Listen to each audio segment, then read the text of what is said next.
बारामतीत अजित पवार आणि शरद पवारांनी एकत्रित जेवण केलं। बारामतीत कृषी विकास प्रतिष्ठानचा कार्यक्रम पार पडला। या कार्यक्रमात अजित पवार आणि शरद पवार एकाच मंचावर होते। मात्र यावेळी काका पुतण्यामध्ये कुठलाही संवाद झाला नाही। त्यानंतर राजेंद्र पवारांकडून प्रतिष्ठानच्या इन्क्युबेशन सेंटरमध्ये जेवणाचं आयोजन करण्यात आलं होतं। यावेळी दोघांनी एकत्र जेवणाचा आस्वाद घेतला।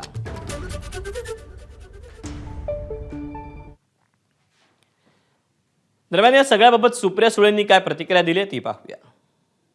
अजितदादांनी शरद पवार साहेबांचा उल्लेख देखील केला त्यांच्या भाषणामध्ये। हो, माझ्या ऐकण्यात नाही आला। तुम्ही भाषण ऐकलं नाही दादांचं सुरुवात मान्यवर म्हणून?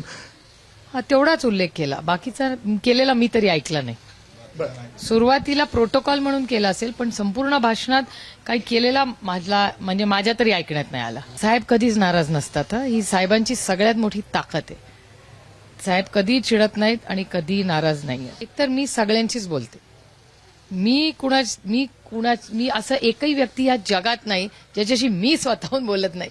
मी सगळ्यांची जाऊन स्वतःहून बोलते नेहमी। माझा स्वभाव लहानपणापासूनच तसा आहे। मी पहिल्या दिवसापासून सांगते 99% फॅमिली आमची एकच आहे। माझ्यासाठी तर 99% फॅमिली एकच आहे। ती कालही होती, आजही आणि उद्याही राहील। आणि राजकारणात हे बोलते, मी सगळ्यांशी बोलते। आता मी तुमच्याशी बोलू शकते, आता तुम्ही बोलायचं का नाही हा तुमचा प्रश्न आहे ना। राजकारण वेगळं आणि नाती वेगळी, आणि दोन्ही सांभाळण्याच्या बाबतीत मी खूप अशा बाबतीत वय वाढले आमची, काय वयाने लहान नाही। त्याच्यामुळे रुसवे फुगे लहानपणी ठीक असतात किंडरगार्टन मध्ये, आयुष्यात पुढे नसतात। एबीपी माझा, उघडा डोळे बघा नीट।